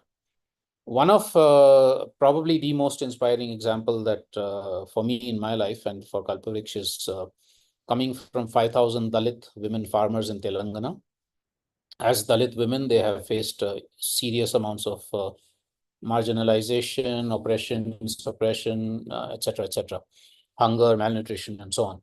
About 40 years back, they formed sanghas or committees, women's committees in about 60, 70 villages, made a federation called DDS, Deccan Development Society. They brought back into cultivation all of their traditional seeds, especially millets or local, jawar, bajra, ragi, etc., also local pulses and local rice varieties. They turned completely to organic. They shared a lot of their knowledge and seeds rather than privatize them. And through that, I mean, I'm cutting a very long story very short. But through all of that, they were able to actually transform their lives to full food security in these 5,000 families on dryland farming, incidentally. No external irrigation, no external seeds, no external pesticides and fertilizers. But also then they started asserting that food should be in our hands. Why should it be in the hands of governments or corporations? So moving towards what they call food sovereignty or Anna Swaraj. They've also then moved over the last few decades into their own community media. They started India's first radio station. They are running a filmmaking unit and a lot more. If you go a little bit further north into central India, some of the villages who were involved in the movement against the mega hydroelectricity projects, which I mentioned earlier, when that movement happened, people within the villages were also beginning to ask this question that why are we only mobilizing ourselves against an external threat? We also need to look at our own internal affairs, right? How do we govern ourselves? What is our process? Is it democratic? Women started asking, why are we not involved in the decision-making processes, right? So over the last few decades, starting with one village called Mendalekha, about many more, like this cluster of about 90 villages have formed what they call much more active Gram Sabhas, asserting self-governance, asserting that they are the ones who should be deciding for matters that concern their lives, not governments. And anything government decides should also go through their Gram Sabhas, and then federating over a much larger landscape to resist mining, but also to create forms of livelihood security and so on. Now, talking about self-governance, possibly I'm going to give a few examples from outside India also. Maybe the world's most famous example of self-governance, and this leads us to a very interesting new definition of democracy, which I'll talk about later, is the Zapatista in what is today called Mexico. So these are indigenous peoples who about 40 years back declared autonomy. They said, we don't believe in a central nation state. So because the government has never actually delivered for us, we will govern ourselves. We will make sure we have a full livelihood security, that full democracy in our own communities, people's capacities to have a decision-making, a say in decision-making, and a lot more. So very, very interesting example of what can happen without a centralized government. Something very similar in the Kurdish movement. This is in Central Western Asia, in the middle of Turkey, Iran, Syria, and Iraq. This is one of the most conflict-ridden zones in the world for many decades. The Kurdish ethnic community has been fighting for independence. But interestingly enough, they're not saying that we want they're saying we want independence, but not a country, not a nation state. We don't want any central government. We will govern ourselves in every community, every commune, every municipality, and then we'll federate over a larger landscape to create governance over a much larger scale. Unfortunately, of course, they're in the middle of war all the time. Right now, as you see, the conflict in Syria, before that, Turkey had been invading them. So it's a very difficult situation, but extremely inspiring what they're trying to do. And this, as in many of the other examples, is also very heavily based on feminist principles. Back here in India, if one looks at examples of what I would call hybrid livelihoods, now we know that agriculture alone will not be able to meet the livelihoods aspirations of young populations across India. Agriculture, crafts, and traditional occupations. So you need something which sustains that, but also creates new forms of occupation. So these are, for instance, examples in many parts of Western Himalaya. I just visited some in Spiti, for instance, where young people or women are creating homestays or community camps in which tourists will come, but the tourists will not come as typical tourist which just comes, exploits, and goes away, but actually comes and understands local culture, local nature. They have guides of their own. It's local food that is cooked. People stay in people's houses or close to them. And through all of that, of course, they're building relations, but also earning a dignified livelihood. Over into Europe, some very, very interesting examples of people who are trying to build a non-capitalist way of living in the midst of a very capitalist society. Now, as you, I'm sure, know, across Europe and the US, and now increasingly in India, especially in cities, people live very individualized lives, very privatized, individualized lives, right? And that creates a whole sort of, all sorts of social issues and so on. So here, there's a few examples of where people are trying to get out of that logic of capitalist living. On the bottom right-hand side is an example of a factory run by workers democratically. So all the workers together decide about what should be done in the factory. And quite revolutionary is that every worker gets paid the same wage per hour of work, regardless of what work he or she is doing, right? On the top right-hand side is a school that is run with very high quality teaching and equipment, but with very low fees. Now, how is that possible? If you look at India's so-called public schools, they're extremely expensive, right? And unfortunately, the government schools don't really have that kind of input that could give high quality teaching. So here, this is only possible because the entire community has something called time banking, which means the community within which the school is located provides free service, a little bit of free services for administration or teaching. Like if I'm a physics professor, I might offer, like, say, 3 hours of free physics teaching in the school, right? So instead of money, it's actually time that's being exchanged or skills that are being exchanged free of cost. The bottom right-hand side is in Luxembourg, one of the richest countries in the world. And here, 5 communities have tried to create, they have created their own currency so that at least a lot of the local exchanges can happen with that currency independent of the euro.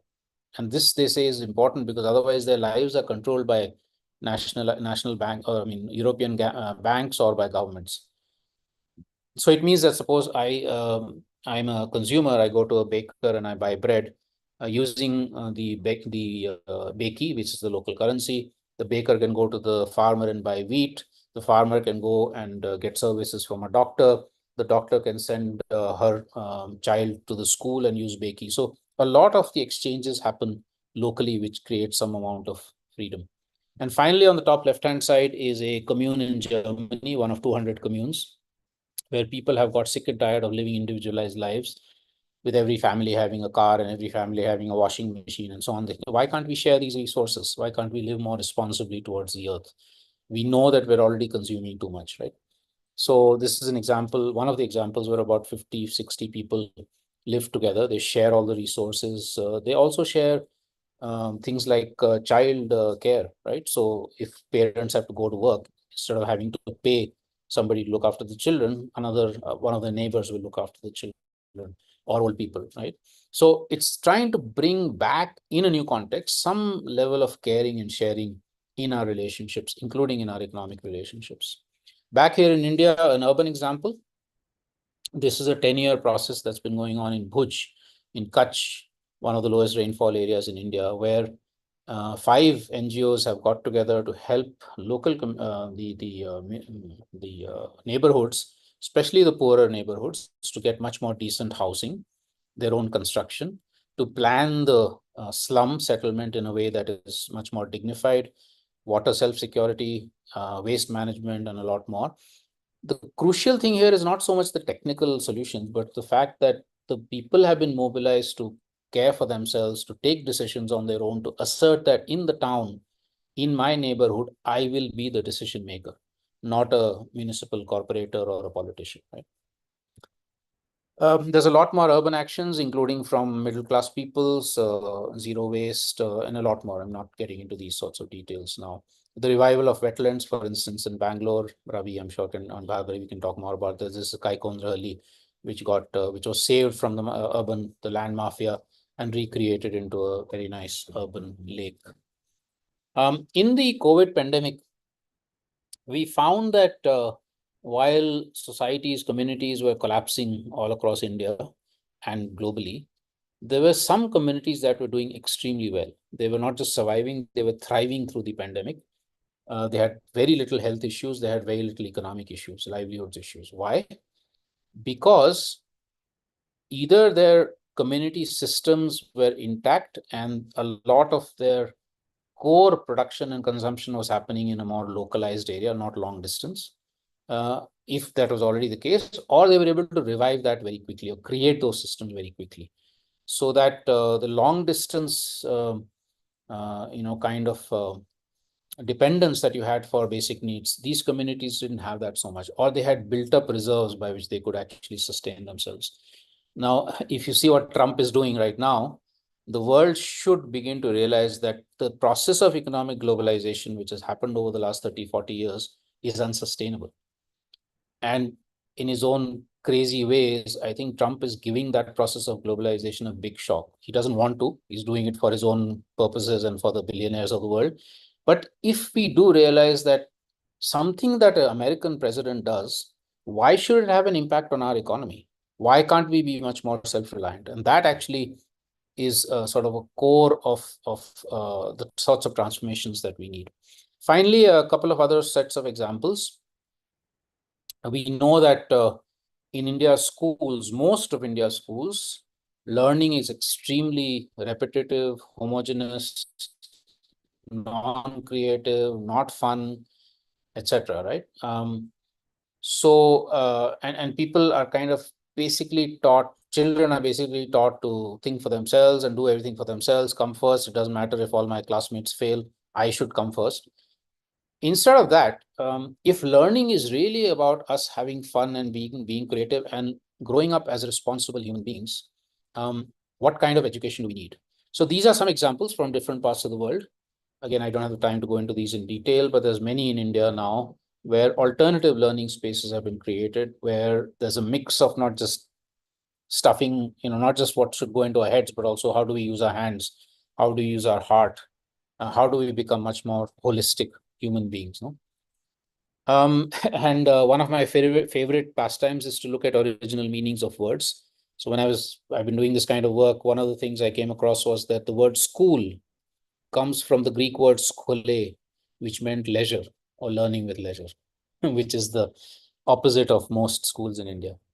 And finally, I think a set of examples on communication, art, and technology, because we also know that in our context today, all of these are controlled, especially communications and technology and media are controlled by the biggest corporations of the world. You see what Elon Musk is doing right now, right? Not just to the communication, but to the world as a whole. How do we get out of that? How do we actually continue to put pressure on mainstream media, on technology institutions, etc., to be much more ecologically sensitive, to be much more oriented towards meeting people's needs, not the needs of big corporations and profit making, but also create our own people's technology, people's communications, bring back arts into a democratic public domain, So again, these are some examples from India of communications, for instance, or of technology, which is like instead of copyright, copyleft, open source instead of proprietary like Microsoft and Apple. And a lot of sort of people's own voices coming out through different media.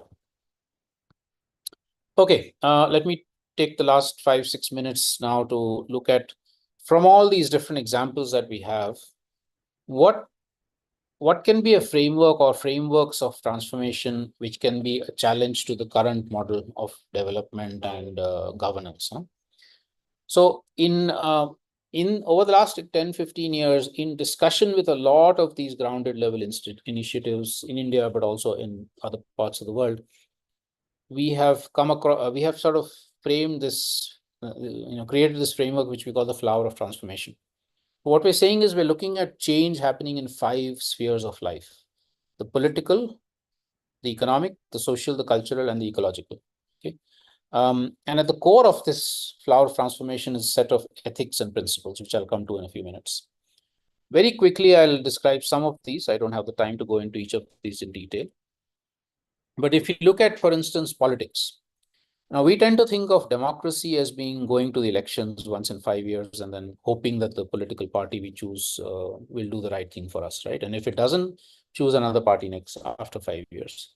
But actually what the Kurdish movement, the Zapatista, the Adivasis in central India, and many others are saying is, no, that's not democracy.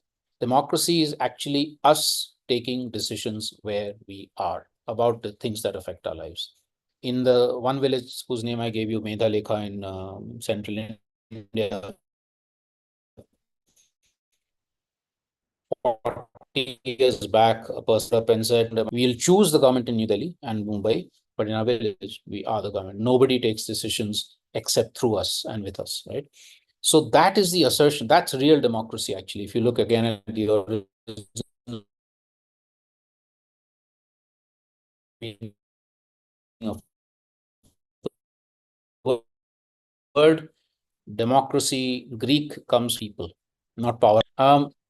But then this also leads to some very interesting discussion about what happens over larger landscapes. And I'll show you a map a bit in a minute, which looks at how even political boundaries begin to change when we think of democracy in this way.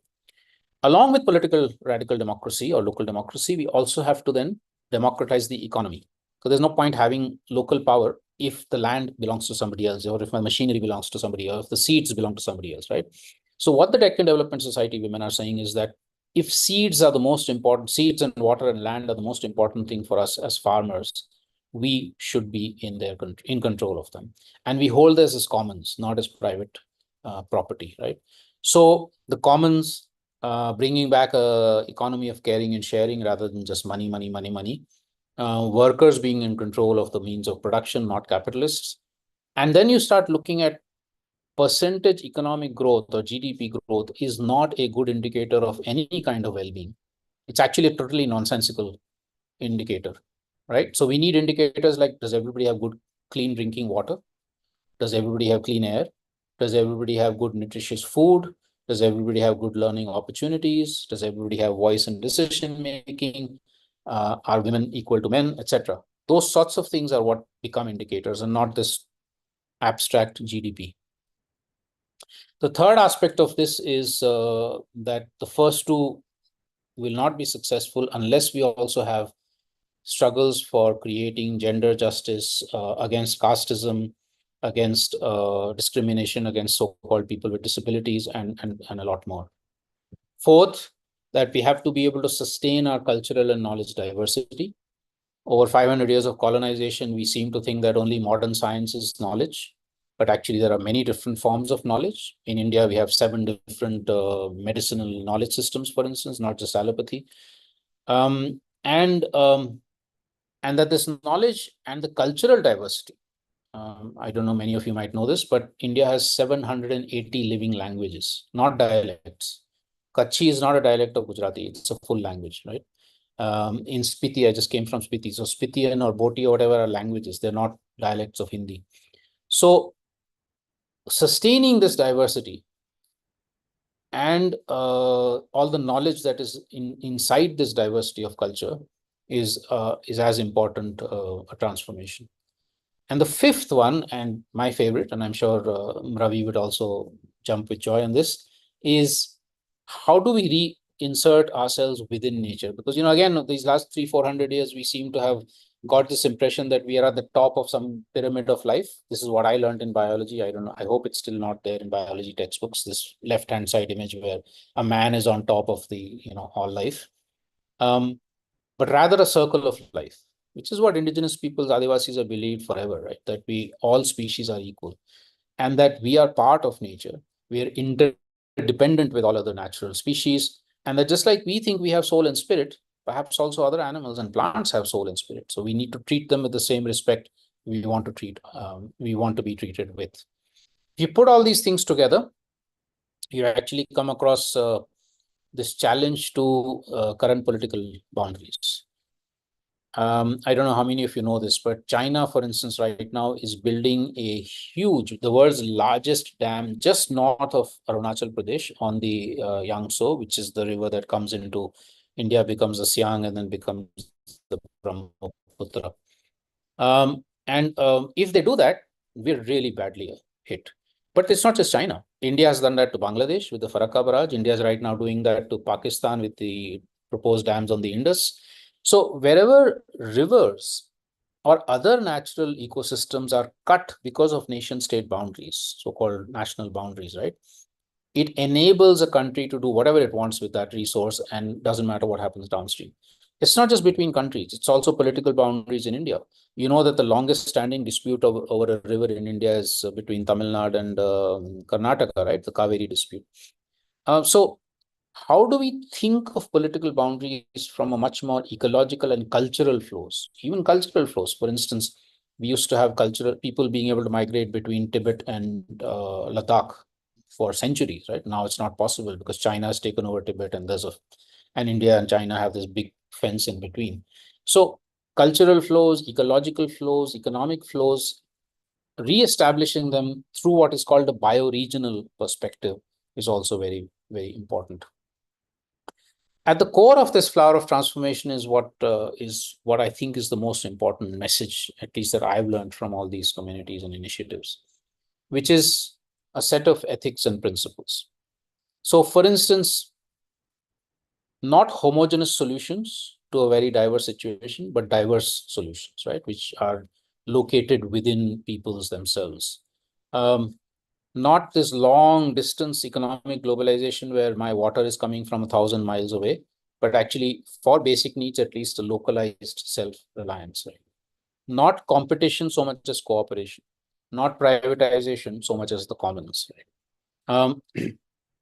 Labor. Why should a farmer be paid less than somebody who writes about that farmer as a journalist, right?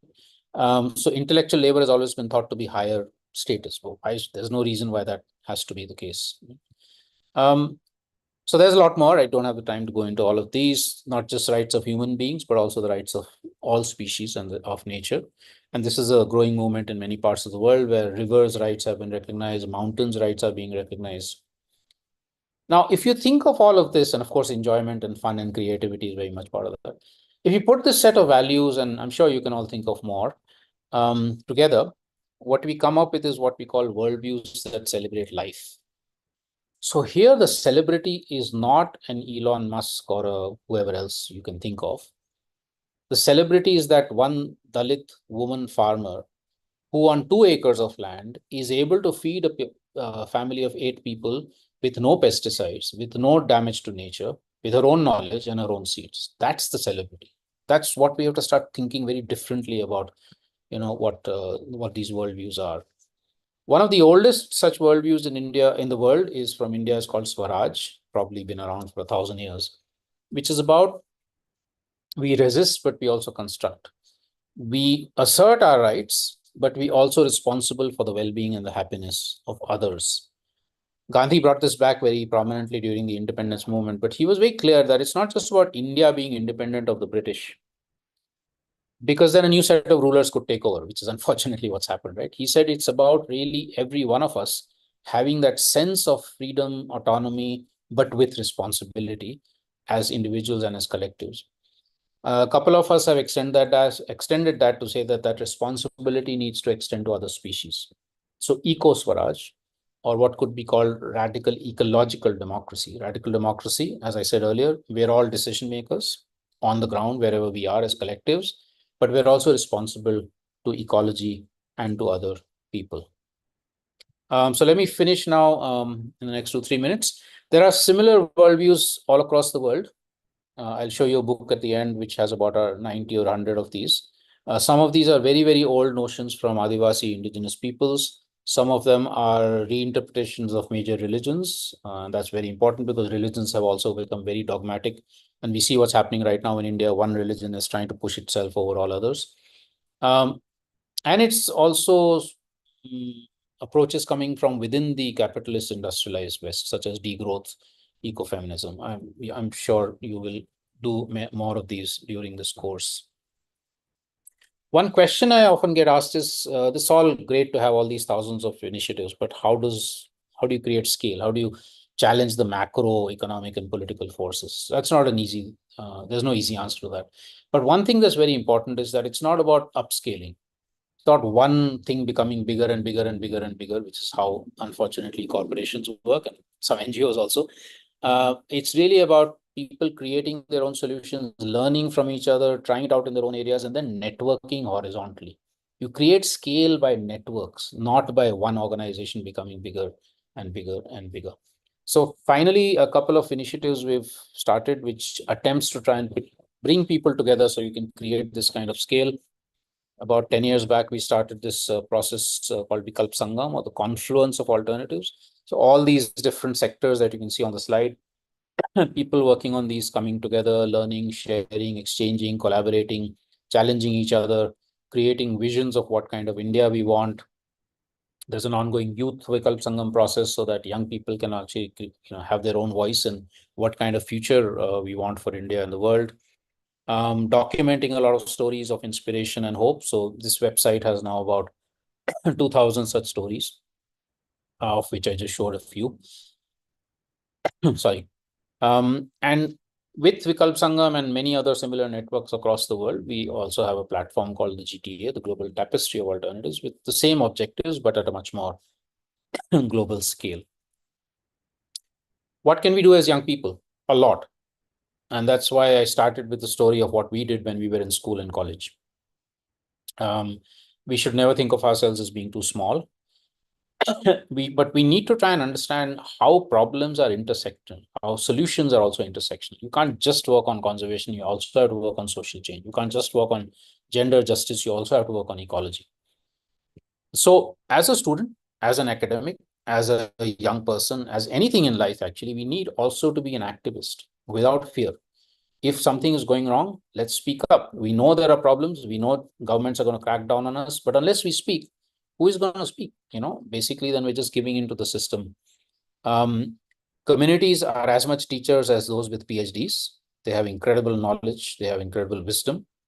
And a lot more. I mean, there's a lot that I think we can do in whatever work we're doing, whatever subject we're studying.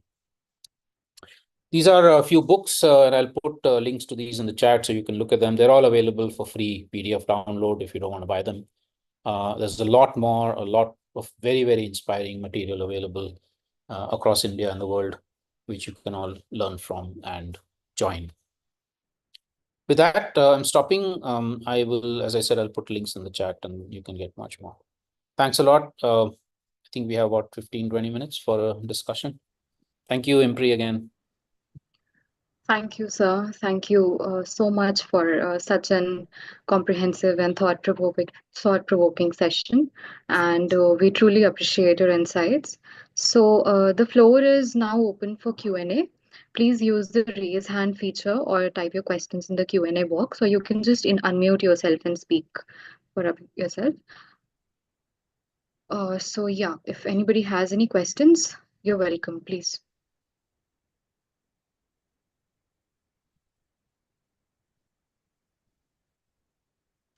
Yeah, Karthik, you may unmute yourself and speak. Hello. So thank you sir, for the informative session.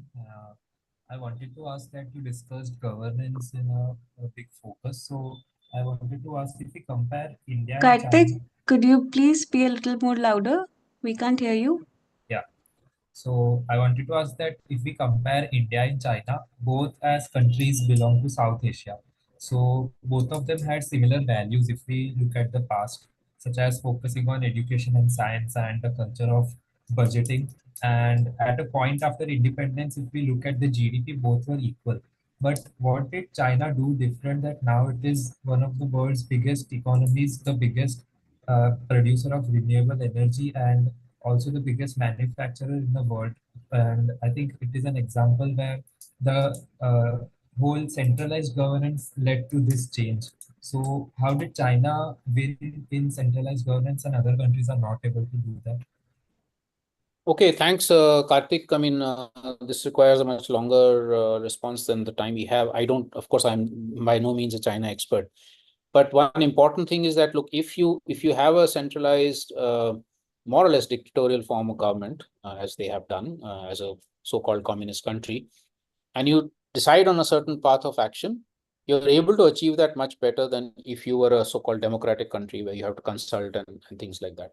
But what path did they take? Now, the way you're putting it, you sound as if it's very positive. It's not. Actually, if you look at it, China is consuming, like the US and Europe already did, China is now consuming a huge amount of the world's resources and creating one of the world's biggest climate crises in the world, right? So a lot of its resources, natural resources, for instance, used to come and still come from Southeast Asia. Enormous deforestation, displacement of communities. Right now, across Latin America and Africa, they've taken huge areas of land for their economy, displacing local communities and impoverishing those countries and those communities, right? So it's not, they've done it and everybody's clapping, but it is not a sustainable path and it is not an equitable path. It's not a just path of development at all. And I'm glad India didn't follow that, but India is now following exactly the same pattern. It is now doing that. So it is now colonizing. India is now colonizing parts of Africa. We were colonized. We should have learned that we should not be colonizing other parts of the world, but we're now doing that. We are importing huge amounts of palm oil from Southeast Asia, which is destroying rainforests, right? And we are internally colonizing, which China also did. China internally colonized indigenous peoples. Indigenous peoples in China have the worst human rights record that you can think of, right? Nobody talks about it because China doesn't let that information out. The same in India. Our Adivasi populations are exploited, displaced, their lands are taken, their forests are taken away. It's internal colonization. China colonized Taiwan, it colonized Tibet. You see what's happening in Tibet. Tibet was a completely free region. Now it's colonized by China. That biggest dam I was telling you about is coming up in Tibet. So please understand what this process means. Don't only look at indicators of so-called normal development and say, oh, that's great. Incidentally, China also moved. It was the largest single displacement of people ever in world history. Tens of millions of people forcibly uprooted from their rural areas and pushed into industrial zones so that they could create that very cheap labor to create the industrial machine of China, which we think is great. Please look at all of that as sort of things that are hidden under this very glitzy model of what China is. And I hope that India doesn't follow it. It is following some of it, but we need to be able to correct that that path. Otherwise, it's totally unsustainable. It makes no ecological sense. It makes no human rights sense. But so in this case, isn't it China relocating the same displaced community to other places? When I have heard about it that they are displacing the same amount of displaced person to another relocated place and giving the same kind of infrastructure them. So is it right or like? No, it's not. You see, I mean, the thing is that suppose you were one of those people who was in a village and who was kind of more or less self-reliant as a farmer or something like that. Some in comes the government and says, no, we want GDP growth. We're going to pick you up from here and put you in an industrial zone, make you a mass production. If you look at the videos of those mass production workers, 1,000 people doing exactly the same kind of thing every day for 9 or 10 hours a week to produce for that global economy, you would say, sorry, please send me back to my farm and let me do my farming. But they don't have a choice. They can't do it in a dictatorial society, right? So, and if they want then now to be displaced to some other industrial zone or an urbanization zone or a renewable energy. Now look at renewable. I mean, I think Karthik, you mentioned renewable energy. I'm glad you did, because, and again, India is following kind of similar pathway. They have these mega, absolutely huge renewable energy projects, which also need huge amounts of land. They need huge amounts of labor. So now from some parts of China, they're shifting people there so that they can actually create these things. Or like this big dam, they'll need labor, they'll shift. They'll just physically uproot. They have the power to do it. They will physically uproot you and take you somewhere else. What happens to your culture? What happens to your social relationships? What happens to people in your own families left behind? Nobody asks this question. You can't ask it. You get killed in a place like China. Or jailed, right? So it is, do we want development as a process of dictatorship where people don't have a voice? Or do we want development with democracy where people have a voice, where it's messier, it takes longer, but it could actually be much more sustainable?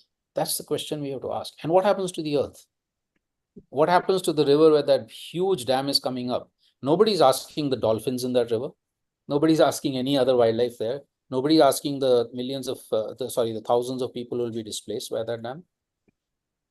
So this Right, is not, I hope we never follow the Chinese model, as I hope we never follow the American, the European model. You know what Gandhiji said about 80 years back, I think 70 years back. Somebody asked him, what do you think of the British model? And he said, God forbid that India follows the same process of development, because India with its population, with that process of development, will wipe the world out like a swarm of locusts. That's actually what Europe and America have done. That's what China is doing. That's what now India is also doing. We have to ask very fundamental questions. Is this really what we want? Thank you, sir. Thank you, sir. Thanks. So one more, a little bit, one more question from my side. This is Kaushik here. Yeah. Sir, regarding the coal mine closure policies which India is following, like they have this coal mine, India has Coal India mines have this final mine closure policies, and they in that they like they have proposed that whatever the reclaimed land is there, that has to be like converted into eco park or some kind of tourist destination, and the displaced persons, they will be given some alternative jobs or any resealing if it is required. So what is the kind of investments required for this, or is it really happening? Because Coal Mania says that they have done around 30 kind of such kind of projects where they have like reclaimed that land and beautified it into eco park with alternative jobs to the local people. So is it really happening? Like I've read on reports, but like how much of it is happening on the ground? Yeah, thanks, Kaushik. So I think the thing is, I mean, if one has to mine, and that's a big if question that we have to ask first, but if one has to mine at all, then yes, reclamation is very much possible, right? You cannot ever go back to what that forest was or what that ecosystem was, but you can reclaim, you can restore some of it. And Ravi would be able to tell us better about that as an ecologist. But will the wildlife that was destroyed then ever come back? Maybe some will, but a lot of it is not going to come back at all. But yeah, okay, it's something, it's better than just leaving it as it is, right? Now, so that's one part. I don't know if Coal India's projects on this are successful or not. Somebody else will have to say. I haven't been to them. I know that in the Western Ghats, one or two of the projects of reclamation, where in fact some colleagues of ours were involved, have been fairly successful in bringing back some of the original vegetation and wildlife. Yeah. But the second part of what you said, Kaushik, Yes, Kaushik. Kaushik, yeah, was about giving jobs to the local people. Now, please understand that these are long-term processes. That mine would have been in operation for 20, 30 years. By this time, local populations have probably gone off somewhere else to desperately find whatever jobs they could. What should have happened is that those people should have been employed right from the beginning, that they should have been given alternative livelihoods right from the beginning. And then as the reclamation starts, that also becomes a source of livelihoods. I doubt very much if all of this has happened in most of the mines in India. But again, I'm not an expert. Somebody else may be able to give a better answer to that. All right, sir. Thank you, sir. I think So, Vaibhav wrote in chat that he wants to ask. I'm writing an article on that. That's why I thought With your expertise, I can add a little bit insight on into my article. No, I can give you some contacts of people working on that, but I have not myself worked on it. Okay, okay. Thank you so much, sir. Thank you. So can I ask a question? Yeah. Sorry, I just saw in the chat Vaibhav Sonone, but please, whoever. Sanya, Yes, sir. are you anchoring? Please. Sir, I'm Bhavna. Yes. Sir, when I have been worked in DDS, Deccan Development Society, I have seen the community building and women empowerment. It's like another side of the coin, but mostly in our India, that is not possible. So how can we like have these kind of communities more and more, and how can be this organic farming and also the sustainable development can increase, because we are more leading towards the capitalism, right? India is leading towards the capitalism. Thanks, Bhavna. I think that's a very important question. I would only say that I'm not quite sure why you say that it's not possible. Now, if you see the DDS and you say you work there, so you would know that their situation was amongst the worst in any community in India, no, as Dalit women, right? But I can give you dozens of examples where women have come out of situations of patriarchy and casteism, caste discrimination, to create these sorts of solutions. I mean, lots of examples all across India. So it's very much possible. What we need is two or three things. We need, for women who are trying desperately, sort of struggling on this, to actually connect to where women have already done this, so that they can get inspired, they can find out what are the solutions, how did they do it, how did they overcome the hurdles. That's one. Secondly, we need support from civil society and, if possible, from government to women who want to do this and are finding it difficult. So some of the constitutional and legal provisions in India are actually positive. They do provide women that kind of space if it's possible to use it. And civil society has also been very important in helping to empower women to do this. I think if we do this kind of stuff, it's very much possible for whether it's women or it's Dalits or it's Adivasis, whoever has been traditionally marginalized in India, it's very possible for them to actually create these solutions and sustain their livelihoods and create much more dignity in their lives, like the DDS women have done. So I don't see any reason why that's not possible. It's difficult, but very, very possible. But we all need to be able to support it. We need to write about these things. We need to, do outreach. We need to tell these stories to people so that they get inspired. And we need to put pressure on governments to be able to create the right policies of supporting such initiatives. Hi, Sania, if time permits, shall I go? Yeah, Vaibhav, please go ahead. Yeah, thank you very much. Thank you, Ashish sir. Actually, it is a privilege to listen you again after the Azim Premji University. So presently, I'm in Madhya Pradesh in Mandla. I actually.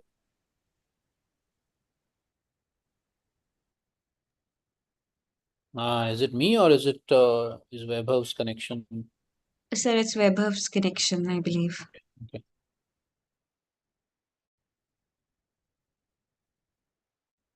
Can I proceed with my question?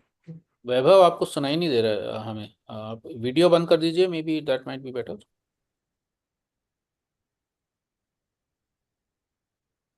Okay, while he's reconnecting, maybe somebody else was asking. Shrish, yes. Yeah.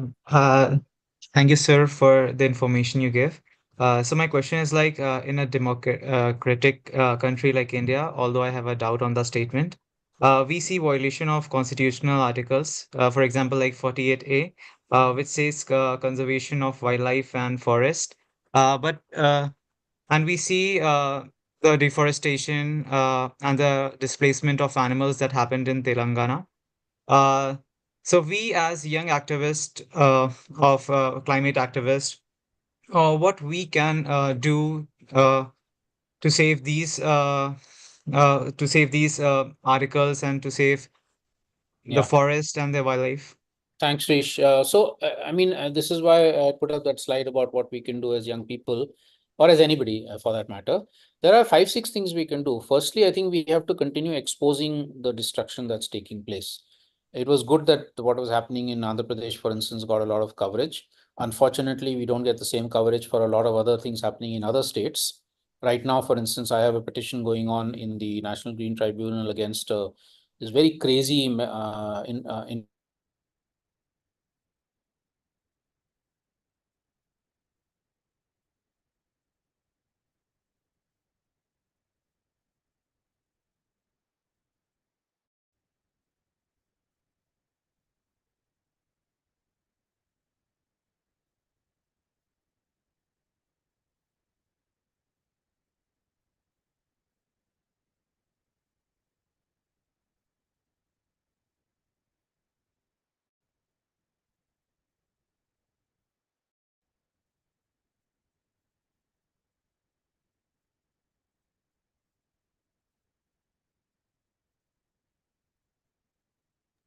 It seems sir is having some network issue. I think we'll give it a couple of minutes. Let's wait for him to rejoin. And yeah, so Shrish Pandey's question is ongoing, and we'll take a last question from Vaibhav, and then I think we'll conclude the session.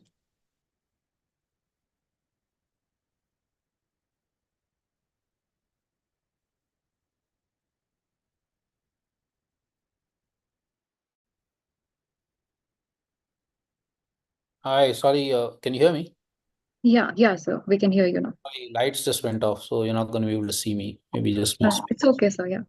Let me just quickly respond to what Shrish was asking. Yeah, Shrish. So yeah, quickly, because I think we're running out of time.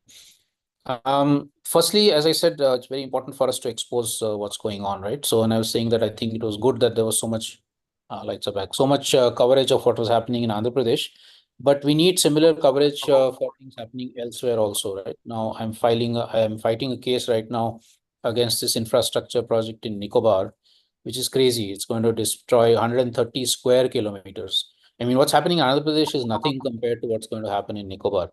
But there's very little voice about it. You don't hear so much outrage as one should. So document and make people aware of what's happening. That's one. Secondly, join organizations or create an organization that can actually stand up and protest.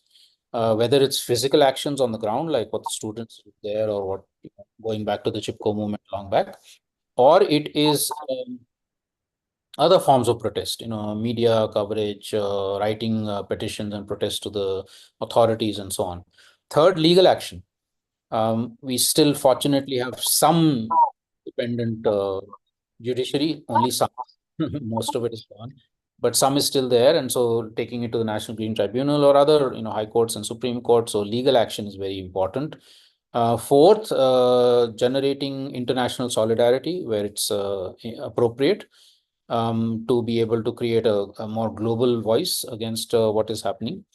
So there's many things we can, if we are, for instance, researchers, we can actually go and do independent research, because what tends to happen is that all of these projects get environmental clearance through research which is shoddy and sold out, right?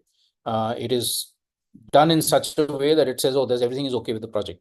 But we can do our own independent research and show, no, actual impact of this project will be this, right? And that is that kind of independent citizen science and citizens' knowledge is also very important. So there's many things, Shrish, that one can do. But most important, I would say, please don't be scared. We know governments are cracking down. We know things are happening to NGOs, many of us, but we just have to stand up and shout and scream. And as we do all that protest, we also say, here are the alternatives, so that people don't only look at us as negative. If we are against a big energy project, we say, okay, here's a decentralized energy solution, that kind of thing.